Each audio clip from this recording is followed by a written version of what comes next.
Good evening from almost the South Pacific.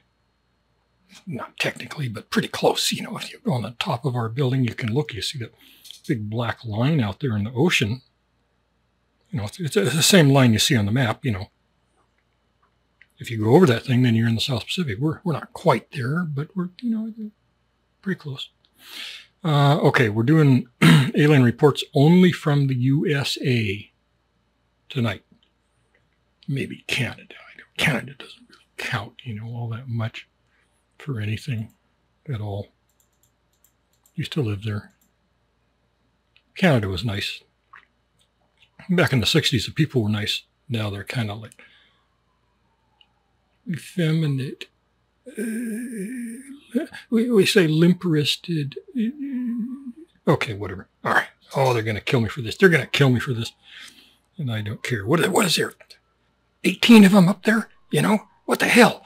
What are they going to do? Okay. Aliens from America. All right. And just going to dive right into it and not screw around like I usually do. Okay, location near West Palm Beach, Florida, July 1974, times evening.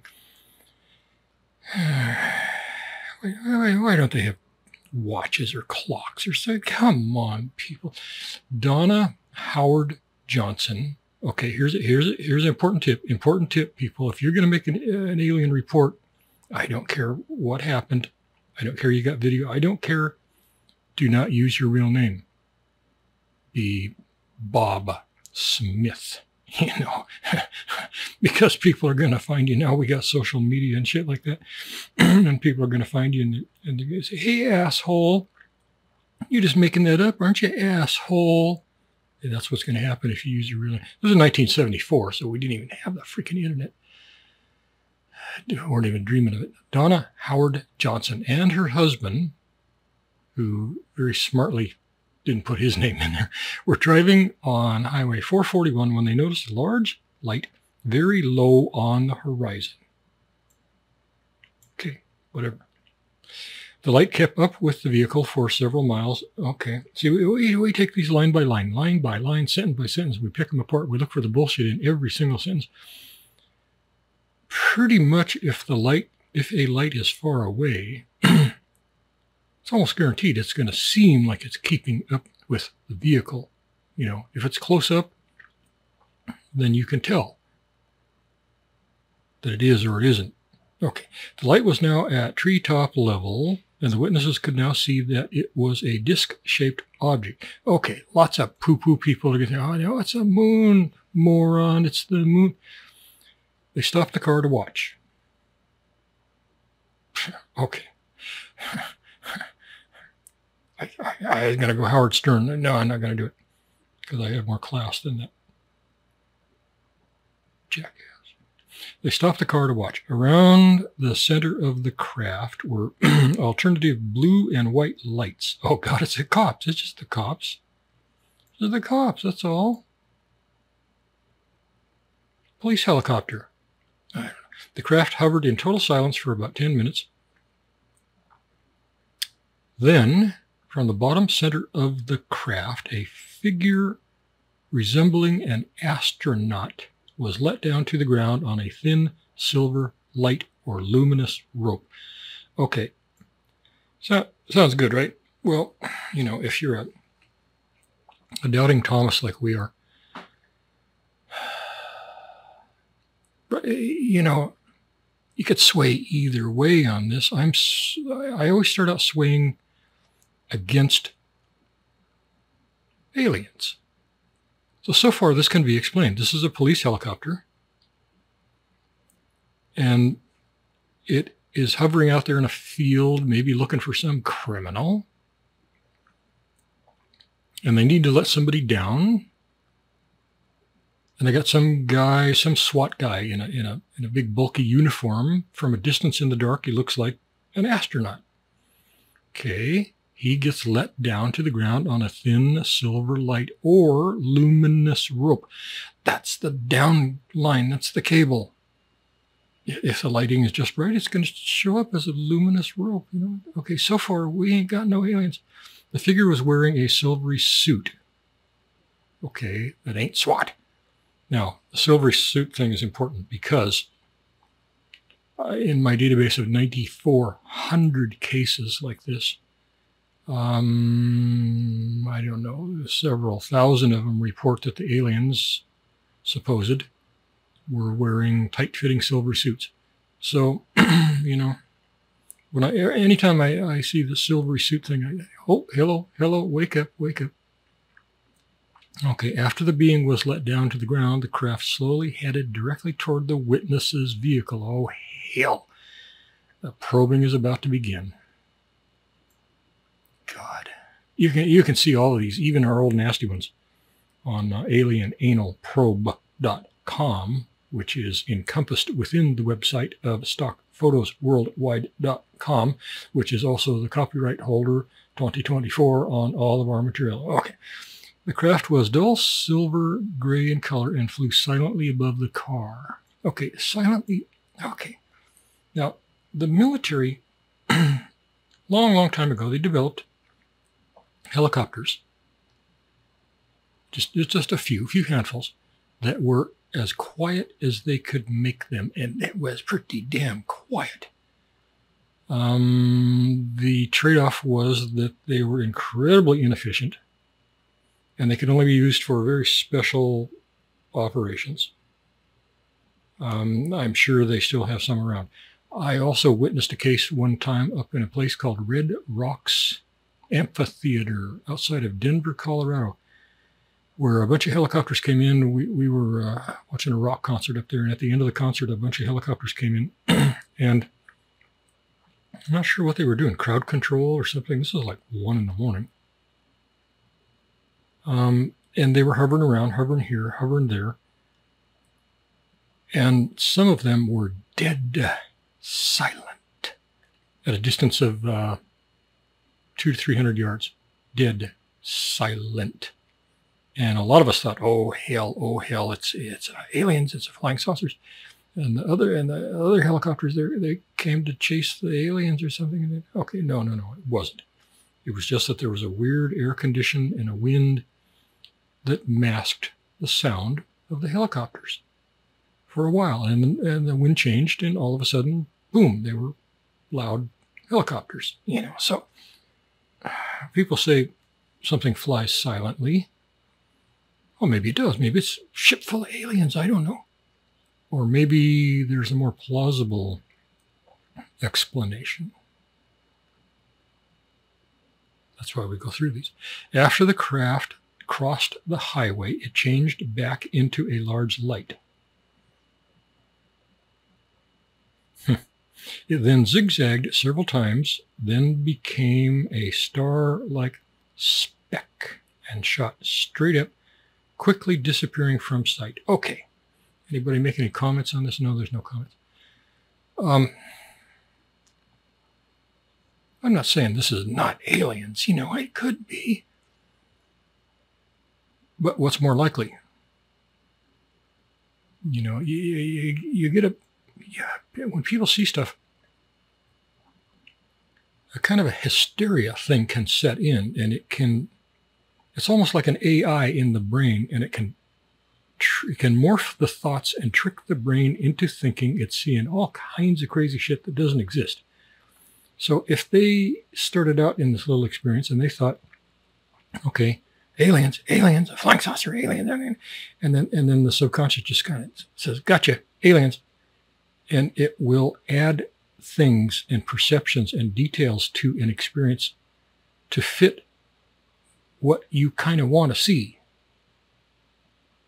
So whatever happened to the astronaut guy that got let down into the field? You could go look for that guy. How far away are they? Stopped over the water. Didn't even say how far out in the field they are. We're looking for aliens.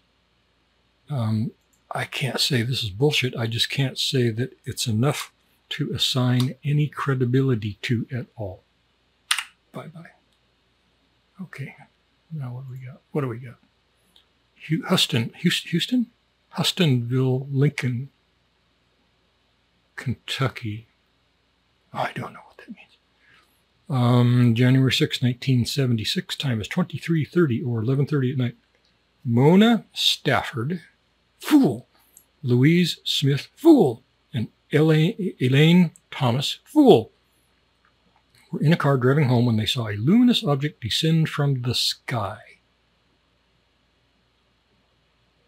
Okay, does nothing for me so far.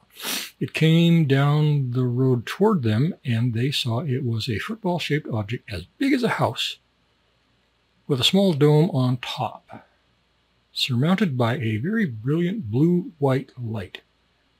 Okay, kind of intriguing. Kind of intriguing. Helicopter, police helicopter wouldn't have a light on top. Okay. It came toward them, passed them on the right, and came to the road again behind the car. The intensity of the light gave them headaches. Well, okay. Now, I used to work, I was co-owner of a helicopter logging operation, and we didn't work at night, but some of the helicopters were fitted with things that in those days we called night suns. There's a bunch of different manufacturers of them now. In those days, those lights were out of Vietnam, straight out of Vietnam. Lots of people make them now. I don't know what they're called now, but that was just kind of a generic term, night suns. And they were lights that you could not believe. They were so powerful that they actually robbed some power from the engine of the helicopter. And they give you a headache. They give you a headache. We did various other things, not logging, but we did various other things using those lights. And they were nasty things. They bored right through your skull into your brain. They were terrible things. So the intensity of the light gave them headaches. Okay, well, Then the car moved without their control, traveling at 85 miles an hour, although the driver's foot was not on the gas. Okay. Could be the driver has just gone hysterical, kind of. This whole hysteria thing is pretty common. It's pretty common, I'm sorry. When the brain starts to think that it is seeing something, it's like its internal cow kind of tips. And then from that moment on, whatever you're seeing becomes that thing. We talked about that a minute ago. Okay, the car's doing 85 miles an hour. Driver's foot was not on the gas. Okay, maybe. I was doing training in an airplane one time, and we're doing IFR training, which I hated, loathed, and detested. I hate IFR. And we're going along, and I'm thinking I'm just flying along normal. And the instructor was mumbling something to me, and I wasn't really paying attention because I was just totally engrossed in the instruments, trying to keep us right side up, And whatever he was saying, it got louder and more insistent. And finally, after quite a while, like 15, 20 seconds, it finally got through to me. And what he is saying is, get off the right rudder. And I'm like, what? What the hell are you talking about? And then it hit me. My right foot was stomped down, so I had full right rudder employed for no reason. I was so stressed out about trying to deal with all the instruments that I was pushing on that rudder, and we were flying sideways, and I did not know it. I also know of a documented from the NTSB plane crash records. I know a case where a woman took a kid up for a joyride in a little plane, I don't know, probably a Cub or a Taylorcraft or something, I don't know. And she was messing around and got it into a spin. I don't remember that the spin was intentional or not. It doesn't matter.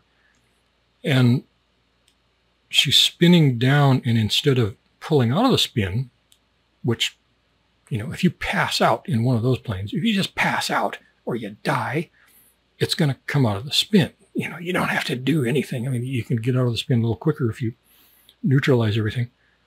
But she spun all the way to the ground. Well, it turned out she hit a big old oak tree. And they both survived. They had injuries, but she swore to the investigators that she was pushing opposite rudder. She was neutralizing the rudder. She was doing all this stuff. And it wouldn't come out of the spin.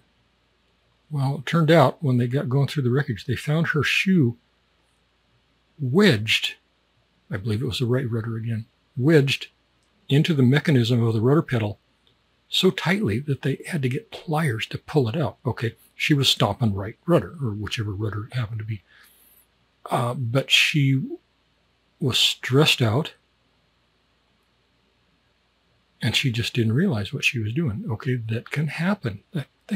Geez, no. I'm not saying it can happen. I'm saying it very, very, very frequently does happen. Okay, so here we go, back to the story. Then the car moved without their control. Okay, I'm thinking he just pushed on the gas, traveling at 85 miles an hour, although the driver's foot was not on the gas. Well, maybe it was. Don't know. It seemed to be pulled backwards by the beam of light from the UFO. Wait a minute. She's saying it's going backwards at 85 miles? No.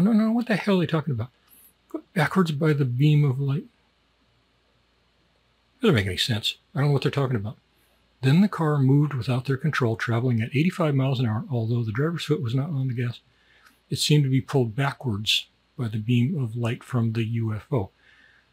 I don't know what the hell they're even talking about. They found themselves entering Hustonville with no recollection of how they got there. Well, I don't know. I mean, I've had some party experiences, and I woke up sofas and stuff someplace with no recollection how I got there. I mean, I was really, really young, Okay. When they arrived back at Louise's house in Liberty, they found that more than 2 hours had elapsed, although the trip normally takes 45 minutes. All three women had burns resembling very strong sunburn on the backs of their necks. Okay, that's good. Right off the top, we're thinking, okay, radiation. On the backs of their necks, that means, if it was radiation, that means the creepazoid, flying saucer, whatever the hell thing was really actually in back of them. And so apparently it really was pulling them backwards at 85 miles an hour. It's just weird. Okay. Under hypnosis, all three remembered being physically examined. Oh, that's what we like. That's what we live for. Oh my God, I love it. AlienAnalProbe.com. That's where we live. I mean, this is family oriented. Okay. They all remembered being physically examined. That's code. That's code, people. You know what the hell that means. It means they got probed up the anus. Oh, God. Oh, gee. With whatever, I mean, I got 9,400 of these cases, and, there's a wide variety of instruments used for probing. Sometimes the details are exquisite. Sometimes they're motorized. Sometimes they're built into big machines. We'll hit them eventually, Not today, probably, but okay. So they were just. I could go through this database and do a string search and replace, and I look for every instance of examined and just replace it with probed, and it would all fit perfectly. Okay, all three remembered being physically examined, probed their brains out. Presumably on board the UFO. Yeah, presumably. or in somebody's camper shell, you know, at the truck stop. We don't know. Elaine Thomas recalled lying on her back. Okay, now okay. God, I wish I was Howard Stern. I wish he was my close friend, because I could call him and I could say, Howard, you jackass, I hate your fucking guts. But Howard, you know, today I love you, Howard. I want you to tell me what to say here in this instance. Okay. Because I don't have the guts to say it. And then I could say whatever Howard said. And it wouldn't be me really saying it. It would be Howard, and I'm just parroting whatever vile bullshit he made puke out of my mouth, you know. Okay, Elaine Thomas recalled lying on her back. And right now, Howard's warming up. He's warming up. He's thinking, gotcha, gotcha, gotcha. This is fertile ground. While small figures about 4 feet tall passed by. No, it's not funny. It's very traumatic for Elaine Thomas. What's her middle name? Where she live? What's her birth date? Let's call her up. Say, Elaine, what do you remember? Was it good?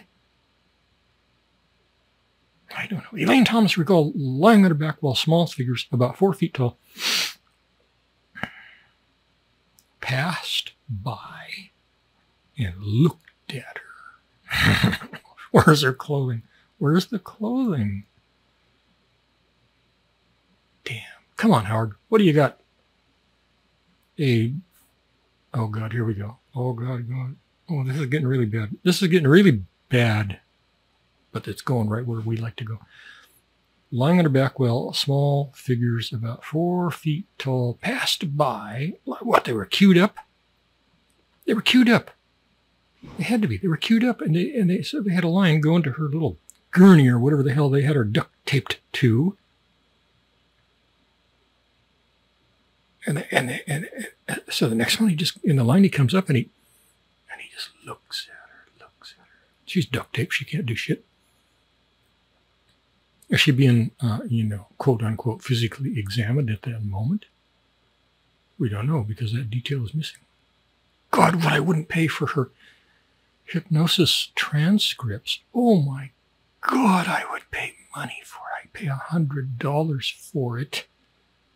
Because this is a fertile one. Okay, they passed by and looked at her. Okay, a blunt instrument. Here we go.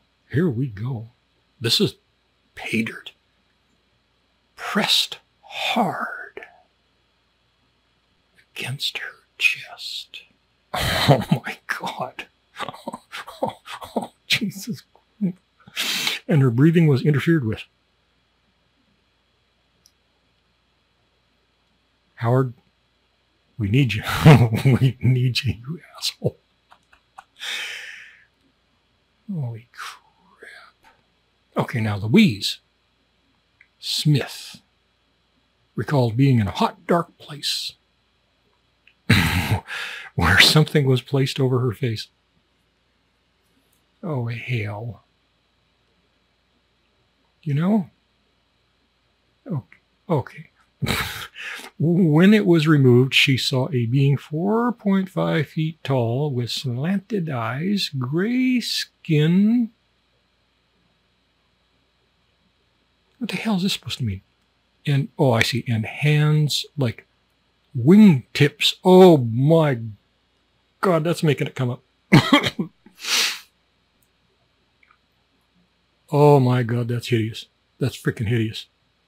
I got to hit this again because I didn't fully digest it. Okay. Louise Smith, under hypnosis now. God, could there be an audio recording of her hypnosis? Oh, I bet there is. I bet she's got it in a drawer somewhere. Son of a bitch. And then she kicked off and it got passed down to her kids, and her kids are like, oh my God, Mom, we never knew.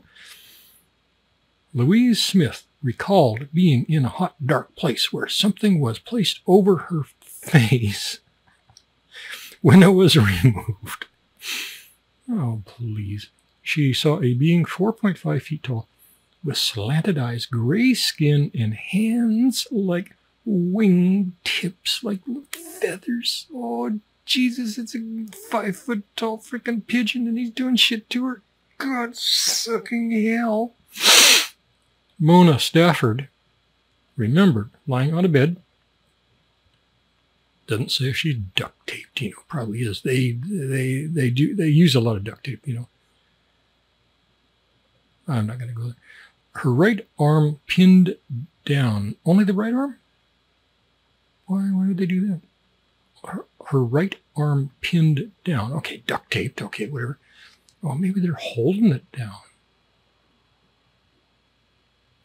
Because they're not very strong little bastards, It probably took 3 or 4 of them to hold down one arm. Well, she could bonk them with the other arm. Okay, her right arm pinned down. Well, 3 or 4 figures in white gowns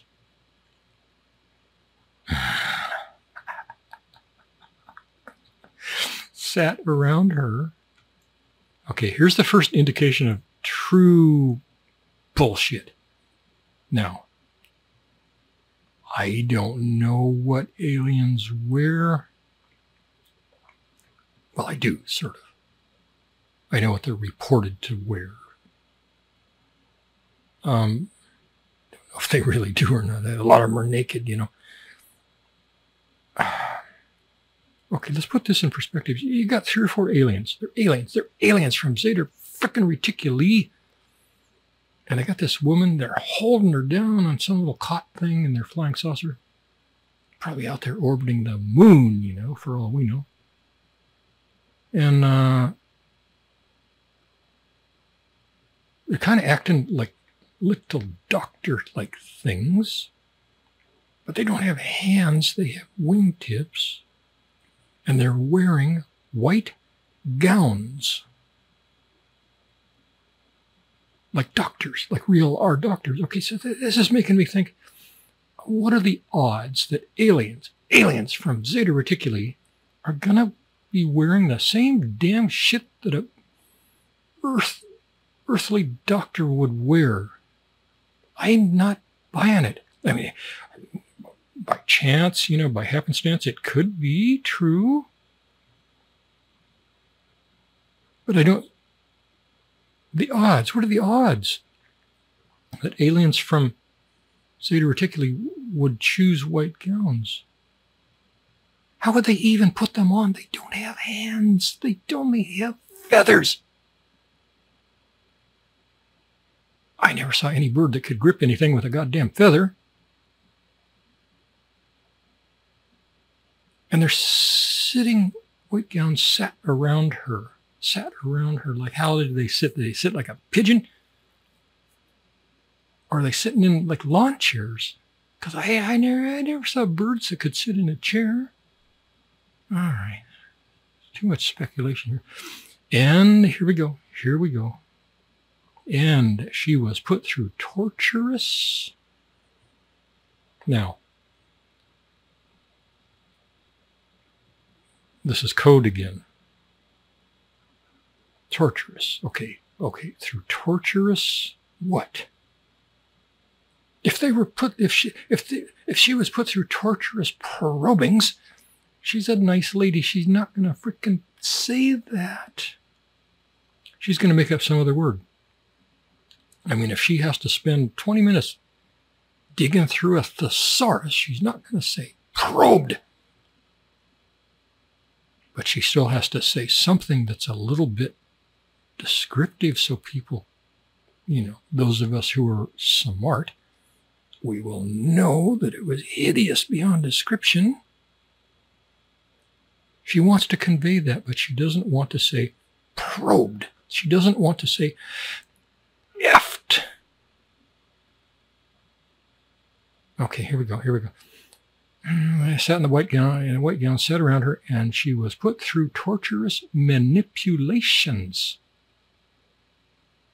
Now, anybody listening to this who's stupid enough not to understand what that means. That means probing and probably other stuff too. Really? Manipulations, you know? Come on. It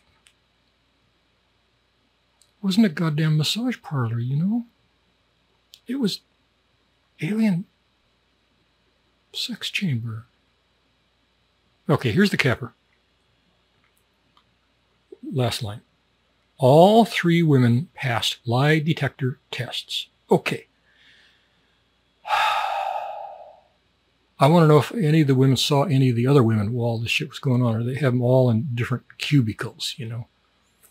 Okay, I know quite a bit about lie detectors. I've taken a few of them. I had a friend who was owner of a lie detector business. No, not a friend. She was an acquaintance. We used to play with hers. It was a quite prestigious firm. So in idle hours, I would stop by and we would play with hers, because I was convinced, I knew I could fool a lie detector. I knew it.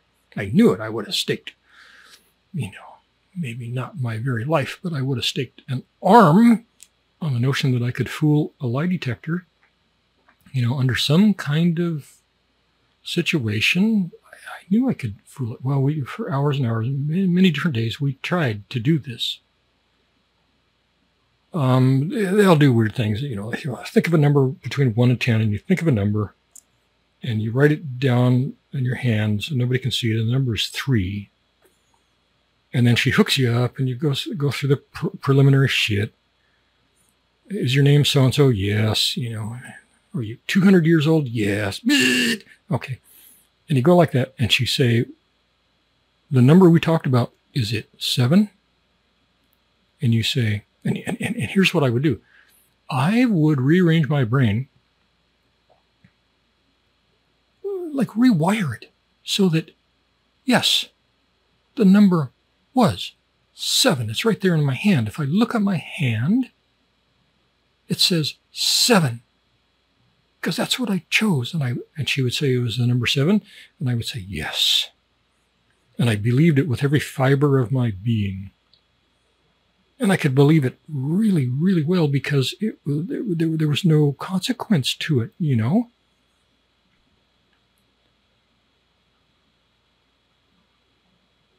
And she knew it was a lie. She knew it was a lie every single time. She said she could tell I was preparing to lie before I opened my pie hole. She knew. She could see what I was thinking. Okay, we did this with all kinds of different scenarios. And I came out of these experiences believing in lie detectors. Now, every once in a while, you get some child rapist, some murdering bastard piece of shit. And actually, that was her specialty, was child rapists, pedophiles. She tested them for the state. And she taught me a lot about child rapists, which I don't even want to know.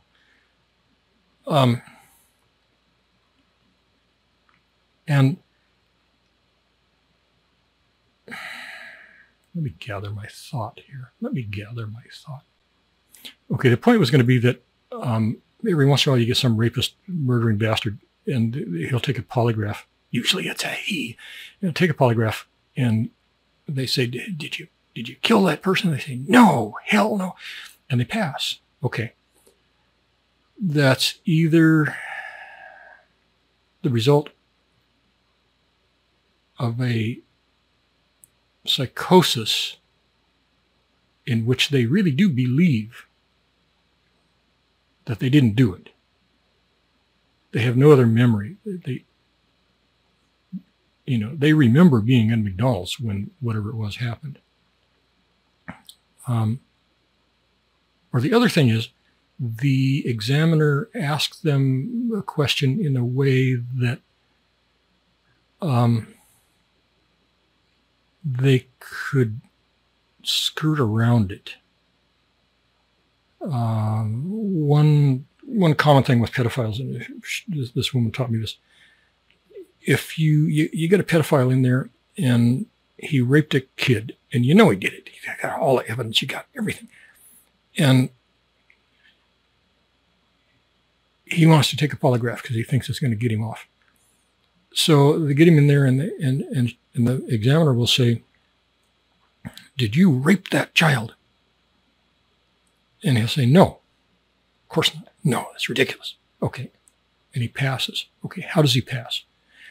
Because in his mind, rape is a negative, violent thing. And whatever he did was not violent, particularly. And he knew in his heart of hearts that the child liked it. Therefore, he did not rape anybody. He had consensual sex with another human being. Well, maybe the child was a little bit underage, like 10 years. But to him, it was consensual sex. So he says, "No, I didn't rape that child." Oh, pass. And then the case, gets confused and maybe gets thrown out, maybe doesn't. But in this case, however, we've got 3 women who all passed separate lie detectors. They all passed. Statistically, that's about impossible. All 3 women passed lie detector tests. I would love to see the transcripts of those tests. God, I would love to see it. I would pay money. I would pay money to see that. This case, let's see, where's this case come from? It comes from Dr. Leo Sprinkle and Bill Curry for APRO, Leonard Stringfield and Bob Pratt. They say reliability of the source was a 9. Source is 3. That's about as high as you're going to get. Somebody made a comment, now classic abduction report. Louise Smith, as I recall, suffered extreme physical after effects after the incident and died some years after. Okay. Now, we're supposed to be trying to figure out if there's any credibility to any of these cases. That's why we're here. That's our very purpose in life. And we have dissected this as well as we can, given what we've got to go on here, which is all we've ever got, is, what we've got to go on. And I cannot say this is definitely not credible. What we do is we decide how much credibility any case might possibly have. And then to measure that, we take a little pinch of sand from the beach or kitty litter or coffee grounds, whatever the hell, I don't care what it is. And we drop it into a big bucket. There's a picture of the bucket on our website, theyclaim.com. Big picture of the bucket there, big crumb plate. We drop it in that bucket, and if that bucket is ever full to overflowing, then we say, okay, we proved the case to ourselves that aliens be real, and we believe. Okay, so as of this particular recording in, where are we? February 2024. That bucket is 90.45% full of sand.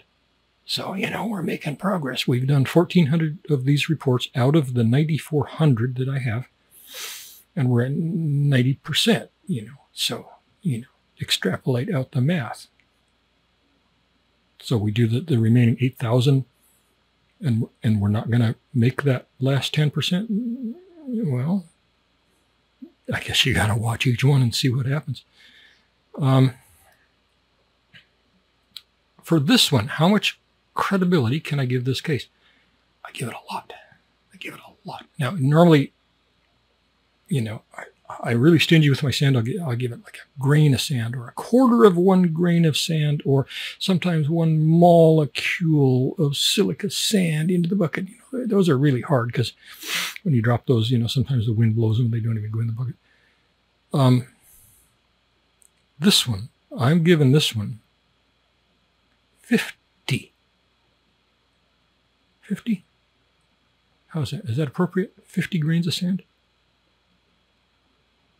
No, 100. Giving this 100 grains. That's like a small spoonful. Probably not a teaspoon, but That's a lot. That's a lot. Okay, so do aliens exist? Well, we don't know.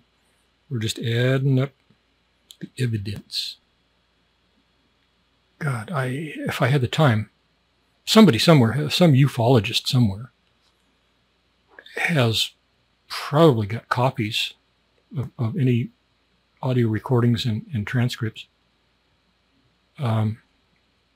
Let's see, this is 1976, so they don't give the age of these ladies. Very good chance they're still alive. I'd like to see interviews with them. 100 grains. 100 grains. Can I go more? Yeah, I can, because our bucket is like 8 gallons. So I'm going to give it a full tablespoon. I don't know how many grains that is, but I'm giving it a tablespoon of sand. That's just gigantic for me. All right. Bye-bye. We're done with that one. Last one. Do we want to do another one? Yeah, I might as well. Go for broke. Last one. This is a short one. Okay. Brownsville, Texas, January 7th, 1976. Time is 20:30 or 8:30 at night. Alvarico Guajardo.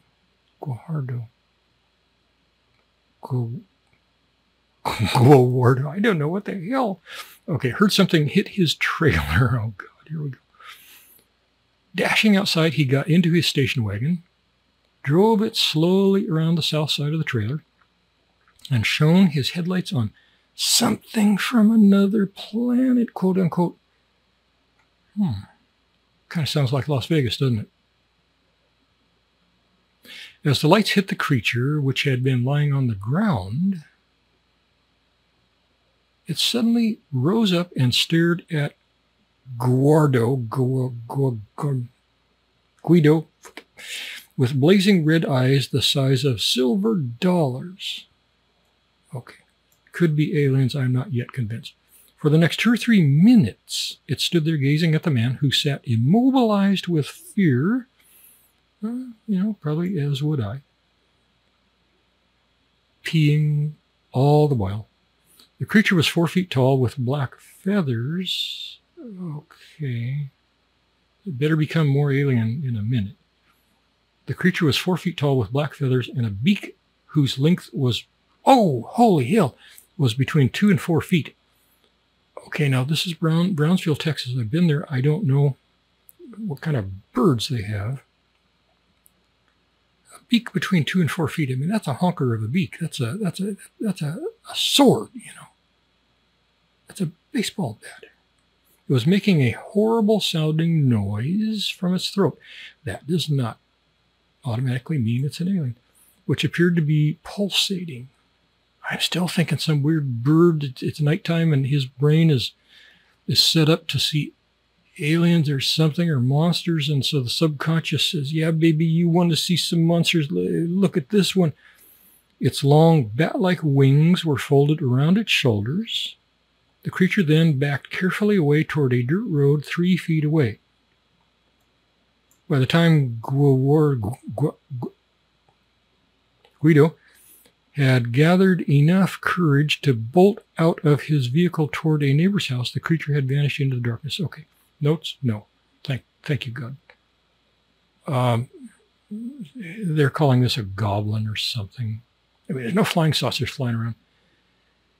I was driving a semi-truck one time in Nevada, right in the middle of the freaking desert, just flat as far as the eye could see. And off to the side of the road, not far, probably between 40 and 50 feet from me as I passed by, I saw a bunch of birds, broad daylight. Saw a bunch of birds walking around out there, probably 15 of them. And I estimated that if I was out there walking with them, their heads would be probably come to my neck level, and I'm 6'2", 6'3". They were honking birds. They looked like birds, There weren't no aliens. But The whole point is they were big, really big. And I told people about it, which was kind of a mistake. You know, my wife was my biggest detractor. Oh, she laughed about that for decades. You know, shit. You're supposed to believe what your husband says, you know. Anyway, she'll go to hell for that, for sure.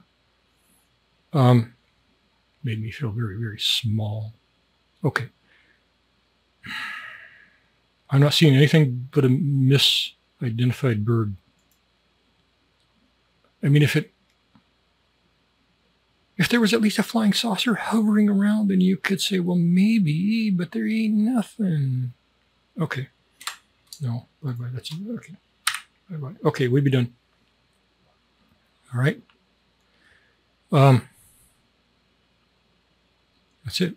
All tapes, all recordings are copyright 2024 by stockphotosworldwide.com.